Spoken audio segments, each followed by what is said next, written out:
Matthew 4:1 says, Then Jesus was led by the Spirit into the wilderness to be tempted by the devil. This is one of the most fascinating verses in the Bible. This is the Son of God, and he's being led almost like into the lion's den to be tempted by. It's talking about the grand master, the grand source of temptation himself, the devil.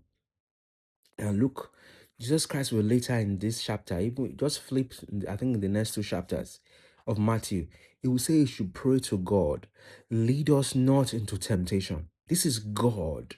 That means he's wants you to pray to God so that whatever happened to him here doesn't happen to you. I'm trying to say, I'm setting that up to make it clear that this is not rat and beans. It's not something you want to welcome. It's not something, if they say, okay, this is a buffet, what are you going to pick? You're not going to pick it. You're not going to pick going to the wilderness to the center of the devil. I'm using that as to say, to pass across a message. And the message is that sometimes God leads you into difficult situations.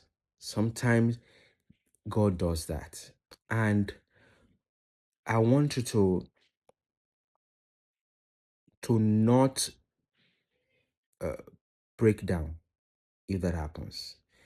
I want you to not think God has left you if that happens. I don't want you to think that Christianity is not worth it if that happens.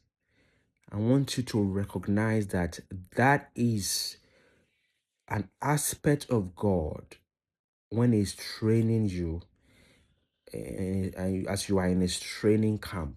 It doesn't mean you are not a child of God. There is nobody that can be a child of God more than Jesus Christ.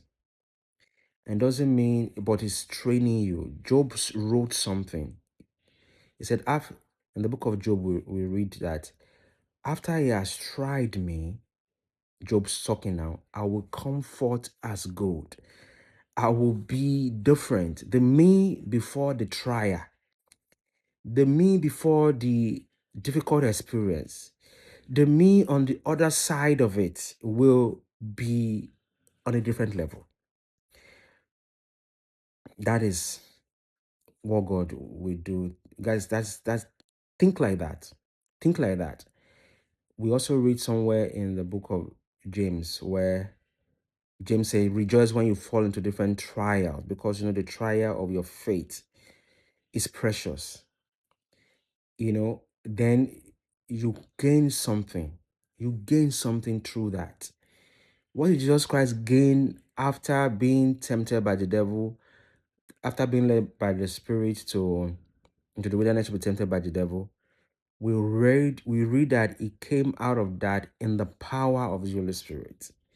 So it's not, God is not putting you through that experience. God is not allowing you to go through that difficult experience that you just for the fun of it. There is an ending point. The end point, God is processing you. God is putting you through the fire. In the book of Malachi, we read that God will appear like a launderer's soap and the fire and a refiner's fire. There is a refining going on. Look at the trial that Abraham went through when God asked him to go and sacrifice his son. What came out of it? It wasn't like, oh, okay, you did that. No. God noticed that Abraham obedience to God was tried. He said, Bible even said God tested Abraham. God tested Abraham. God tested Jesus, so to speak here, put through the ringers. And the reason is that your comfort is less important to God than your maturity. And God is God. And the book of Hebrews tells us that our trial is God doing something in our life, that we might be partakers, that that we might be partakers of His holiness, that when natural parents discipline us, we subject to them. But when God Himself, the difficult situation now, specifically now, I'm just using that word to capture, or whatever it is. It could be physical, it could be emotional, it could be financial, it could be, financial.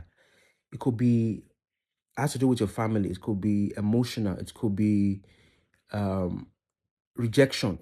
It could come in different ways and different and the trial from one child of God is going to be different from the trial from another child of God. It could be persecution.